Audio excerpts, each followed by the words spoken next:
What's the dribbling gonna be like in 2K22, man? Can we go back to 2K20 dribbling, dog? Can we go back to 2K19 dribbling, dog? Dog, can we go back, dog? Dog, I wanna go back, dog. What's good, YouTube? It's your boy Invade, and we are back with another video. First things first, I already know some of y'all in the comments saying right now, yo, where you been, Vade? What's good, dog? I thought you was gonna be grinding. Listen, man, I have been grinding, but I had a baby, I got married. There's been a lot of things that's been going on, so life hit fast and hit hard, but we back on that grind, you know what I'm saying? And we're gonna talk about some 2K today. We're not here to talk about me, but first things first, make sure you like and subscribe to the video if you're new to the channel. So let's get into it. Today, 2K released some information regarding gameplay on rather the things that are going to change and what things haven't changed and what they've decided to do differently this year. As we all know, 2K21 Next Gen left a lot to be desired. And 2K21 Current Gen was kind of the game that everybody kept playing and went back to. Me personally, I was like, I can't do it. I can't do it, so I had to put the game down, and I ain't touch it for a while. But here we are, back at it again. The excitement starting to ramp back up because, as we know, 2K is really good. They're really good with putting down things on paper that makes the game sound good, and then we get the game and it's totally different. But listen, at this point, we all gotta have faith because we probably not gonna get another game from NBA Live. So 2K is all we got for basketball fans. So let's just pray that things go right. Without further ado, let's get into some of the things that they changed. Okay, so this is a courtside development blog, which is basically them just talking about some of the things. And I'm gonna read some of this and not read some of it because this is look at this. This is a whole lot. I'll leave the link in the description so you guys can kind of check and see how you feel about some of this stuff. And things like that. So let's get into it. Here we go. Defense. The primary goal for defense was to give gamers the tools to be able to really change the outcome of the game on the floor and at the rim. If you were a great perimeter defender who anticipated well, we wanted you to be able to clamp up the dribble and force a pass. If you were a rim protector, we wanted to give you the ability to send away weak shots attempts at will. Our engineers were determined to achieve those goals and were extremely happy with the results. The shot contest and blocking systems were completely rebuilt, leading to several new snatch blocks and volleyball spikes that never happened before. Those of you who've played 2K before, this could be a very good or bad thing depending on how they implement it. It could be broken or it could be like, okay, this is a nice change, you know what I mean? This has also paved the way to reward basketball IQ much more in our shooting system, which is good because I've always said, especially in last year's game did not take any IQ to play. I don't care if you were power. I don't care. Whoever was saying that game required skill, they lied to you. It required no skill. All you needed to do was have a power forward or just somebody in general who can shoot or dunk. And then after that got done, your bailout was your dunk because you gonna get an animation to get a dunk. That was it. If I can't break you off the dribbling, then I'm gonna break you and just get an easy dunk because of animations. It didn't require skill to play that game, not at all. Shot contest rewrite removed the ghost contest that many complained about. That is good. But what that means is basically that time when you be up in somebody's face and you put your hands up and then it'd be like a 10% cover thingy, and then you'd be like, yo, I was right in front of his face. That's literally what that means. They fixed that, hopefully. And this year, being out of position or not getting a hand in the shooter's face will lead to some easy buckets for the offense. On the other hand, properly crowding shooters with good contests will result in plenty of bricks and air balls as they should. Okay, so you can't just throw up stupid shots no more. Hopefully we don't see as many whites go in as we've seen in the previous games. For floor defenders, body up rides and bumps feel much more rewarding as the motion team has dramatically improved the feel of on-ball defensive movement. They said that last year and the year before and the year before and the year before, so I'm not really looking at that. Unwanted bump steals and snatchy body ups have been reduced in favor of giving both the ball handler and on-ball defender more freedom of movement and respected input. That sounds good. I don't like being caught in an animation because when you're playing basketball, anybody who's ever actually played basketball, if you're in a situation where you get bumped, you're able at that point, whether you're on defense or whether you're on offense, to then make a move depending on what just happened. So if I got bumped, maybe I'll go behind the back after that and instantly be able to do that. Whereas in 2K, if you got bumped, you're stuck in that animation before you can dribble again. So 9 times out of 10, what happened is you would get bumped, try to do something, and then once the animation went away, then you would now do your move that you were trying to do 3-4 seconds ago. Does that make sense? So because of that, if they've actually figured it out to where now you can actually react to what's going on, that'd be really good. I would actually be excited about that for both sides because a lot of the times, even on defense, you would get stuck. Let's say you're playing defense, they pass the ball, the guy drives, but you're stuck in that animation because of the bump or whatever. You can't get to the guy to help, so they get a free lane to it. You see what I'm saying? So if this allows you to now be able to move a little bit quicker from the animation, so this is good. This is a good change. Hopefully they put it in well. Shifts, launches, stops, and cuts all feel much tighter. Even with more new gen foot planning improvements, you'll see a lot less sliding on both ends of the floor. I think the way for them to solve the sliding on both ends of the floor is literally just to fix the latency of the game. Because right now what's happening is, and we can talk about this for literally days. I'm not gonna spend 10 years. I've made hundreds of videos on it, but literally the way to fix it is to fix the latency. You fix the latency, people can react better to what's happening, and then you won't have people sliding. This is why offline feels so much better than online, because you can actually react to what's happening and what your opponent's doing. If they get it closer to feeling more like an offline game, 2K is going to be a W. Steals also received an upgrade with a greater emphasis placed on the steal attribute. Low-rated stealers get sluggish animations that punish them when they reach, while high-rated stealers with good timing opportunity will be able to pick pockets at a much higher rate. Also be prepared to see more layup dunk strips from high-rated stealers when slashers try to force their way to the rim and crowd. Great defense may not always be featured in real life highlights, but all these improvements are what I'm most excited about for NBA 2K22. They lead to much more balanced on-court battles and make the game much more fun to play. So here's what I'm getting from this. First off, in next 21 next gen, what you could do is, a lot of people at the end of the year, what they started doing is literally taking their defensive attribute all the way down. Now if you played pro-am, you kept that ish up because you already knew you was in pro-am or you was playing rec or whatever that you was gonna need those steals, and it actually mattered. The attribute matters whether you could get steals consistently in the lane and whether you couldn't get them and things like that. So that mattered. But in park, a lot of people was like, just forget it, because I'm already getting blocks with my power forward. I'm already playing on lockdown defense with my power forward. I don't necessarily need a steal to change the game. I just gotta play solid defense with my team. They're gonna miss a shot, and then we gonna get it bopping. So that's what that happened. I think now with this changing even more, you'll see people put points back into steal, which is great, because then you won't have, you know, just everybody putting all their stats into offenses. What 2K21 really was for me was just a really big offensive game, but not offensive in a way to where you had so many different ways for you to do moves and stuff. It was just like everybody just went the offensive route and we all did the same moves, which you never want in the 2K because that gets stale in a month. So yeah. Defensive AI. Defensive was also a major focus on the new gen AI front. Desire and the AI team wanted to create a strong foundation to build on for many years to come. All right. A lot of legacy issues were addressed through complete and thorough rewrites of almost all the major defensive systems in the game. New on-ball defensive positioning logic gives defenders more consistency in their positioning regardless of their distance in the basket.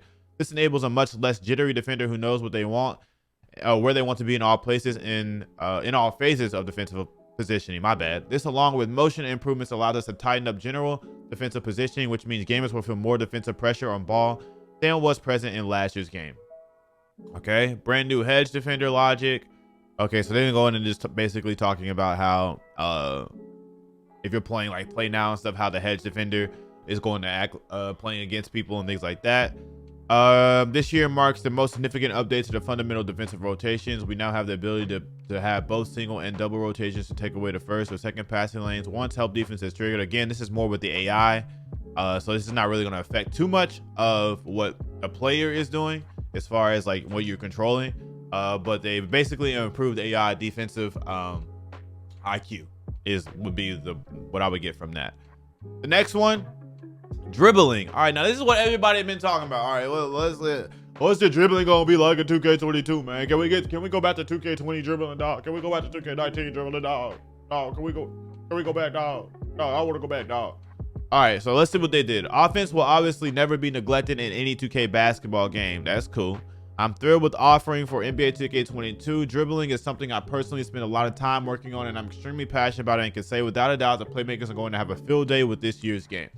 Okay, steezo. The one-to-one basic size-ups have been removed and replaced by one-to-one signature size-up.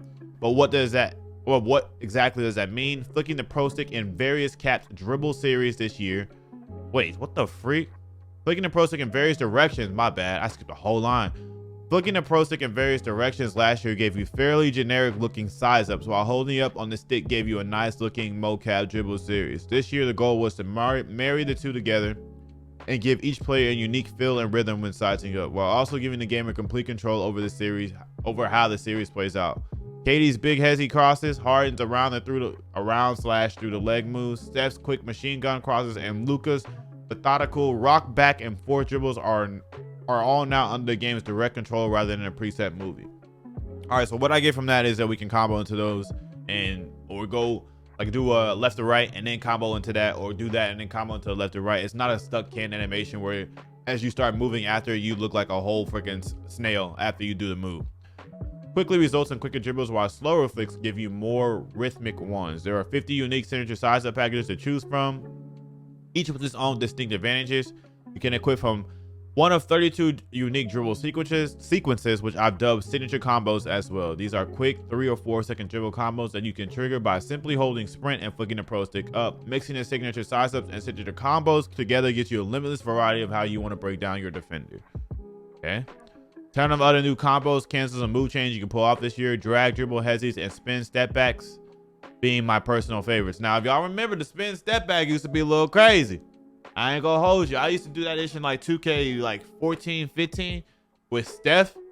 I ain't go 15 and maybe even 16 too with Steph Curry. I used to do a step back and then into a spin.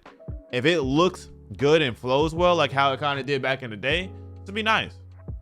Just something different. When it becomes a dribble movement, you'll notice significantly faster overall pace. That's huge. And much tighter control over how you navigate the court. That's really big. Each of the 28 unique dribble styles received a new nice refresh with new content. Height compensation, another nice upgrade. So last year, taller players could outpace shorter players with the same speed and ball rating. This has been resolved for NBA 2K22 to ensure that the smaller players are no longer lagging behind. The small players should be faster than bigger players depending on their speed attribute. Cool. Post play. Now a little treat for the bigs. Please don't let them be broken. We spent a lot of time upgrading post play with loads of content, including new movement and a new arsenal of bat to basket moves. Similar to face up ball handling, many of the new moves are cancels and aborts. For example, start a post spin by twirling the pro stick, then immediately move the left stick in the opposite direction for a spin back. There are also new R2 and right trigger fakes that keep you engaged in post, allowing you to chain multiple fakes together without disengaging. You can also take advantage of new disengaged face-ups, controls to help you avoid steals, new hop shots, fades, hooks, and a better pull chair mechanic. There are a lot of great combinations and fakes once you've mastered the controls. Seems interesting. Shooting. This is what's going to either make or break the game. A lot of people, because everybody knows when this game starts, either they can't shoot and people start complaining, I can't shoot, and so then 2K lowers the difficulty to shoot, or the game is too easy to shoot and then 2K adds a little bit difficulty to it and then people get mad because they can't shoot no more. So one of the two is probably going to happen again. Who knows what's going to happen, but let's see. There's a new shot meter with a dynamically resizing make window. This window will expand when you're taking high quality shots with good shooters. I like that, but will shrink when heavily contested. I like that. Shooting with a low rated shooter or fatigue. That makes sense. The major emphasis for shooting success this year is shot IQ. That's all you had to say for me. So you say it's shot IQ, cool. Shot timing will still play a major role in the skill gap, cool. And yes, you will get an additional boost for turning the meter off. I do that anyway. I'm a no meter warrior. All right, finishing. I've already read this, so I'm not gonna go deep into it, but basically what they did is they decided that in order for you to catch alley oops, that you need to be able to time the dunk of an alley oop. So somebody throws you oop and you catch it, you got to make sure that you're pressing the button at the right time to catch it and dunk it. If you're not pressing the button at the right time, you'll either not catch it or you'll either not or you'll miss the dunk. The other thing is that for slashers and big, really big high dunk ratings, you now have the ability to choose to do an aggressive dunk at all times by holding the right trigger and going down on the right D-pad. And all that means is that if you're on a fast break and some guy's in front of you, you can now choose to try to go up over him and do an aggressive dunk. They say that it's going to be difficult to actually get the dunk off because you have to be able to time it. And obviously different animations change the timing of the dunk. But I do think that being able to have the ability to decide, okay, I'm not going to get a canned animation. This is me deciding I'm going to try to dunk on you. And I'm going to learn the timing for those dunks, those aggressive dunks. I think that's pretty cool. As long as it's done in a good way. Otherwise, you'll see slashes start to die off. Okay, builds, badges, and takeover. builds, badges, and takeover. Now you can create badge loadouts, which basically means, let's say you playing with some randoms. Yeah, let's do that. Let's say you playing with some randoms, and that random has your build, right? And apparently he looked like he finna be the one that dribbles a lot, or he has a higher overall than you, so you can probably tell he's gonna be the one that dribbles a lot. I don't know, something along the lines of that, right?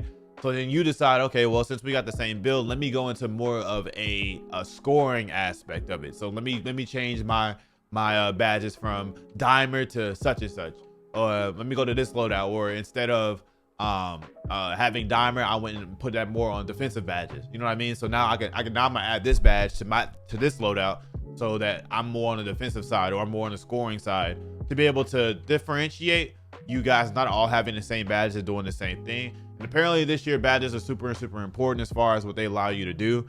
So being able to switch between badge loadouts, it's more of a quality of life thing, versus having that, oh, I just lost this game, now let me go back and switch these back because they only won because I didn't have lockdown defender on, or I didn't have this on, or I didn't have clamps on. I didn't put that on, man, but I have this on my other one. So let me go ahead and switch games and run it back. You know what I mean? You can do that before the game, right off rip. So that's cool.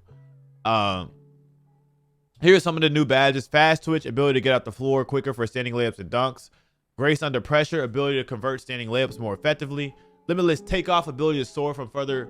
And you guys see them all. I'm gonna just let you guys read them. You guys see them literally all here, so y'all can just pause right there and read it. That brings our total badge count to 80, the number of existing badges, and then these are the closing remarks. So my opinion right now is that 2K does an excellent job. I will never not give 2K credit on, they make the game sound exciting every year.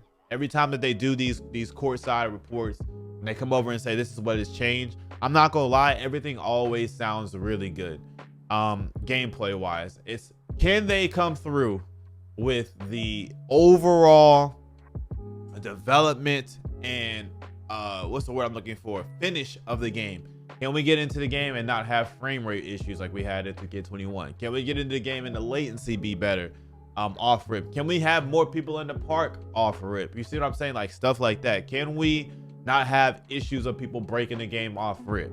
Can we make sure that people aren't able to cheat and build their badges off rip? Now, people can find ways to get badges, by all means, cool, but let me not hack the game and get badges and be a 95 in 2 days. You see what I'm saying? Like stuff like that. Now, of course, people gonna no life the game, and that might be the case, but it better be because they no life the game. It better not be because they found a glitch to do it, to get all their badges and stuff like that. So if they can come out with an overall finished product that is ready to go, what is it, 10 days from now, we in business. But if they can't do that, then again, it's gonna be tough, man. And I really want to see this game be great because we need something to play, bro. Us 2K heads, us basketball heads, we need something to play. These games ain't cutting. The Apex Legends, the fighting games, the Fortnites, all that stuff, the Call of Duties, but they're not cutting it no more, man. Us that are hoopers, we want to hoop. So I hope they get it together, man. That's gonna be it for this video, man, and I'll see you guys next time. It's your boy Invade, and I'm out. Peace.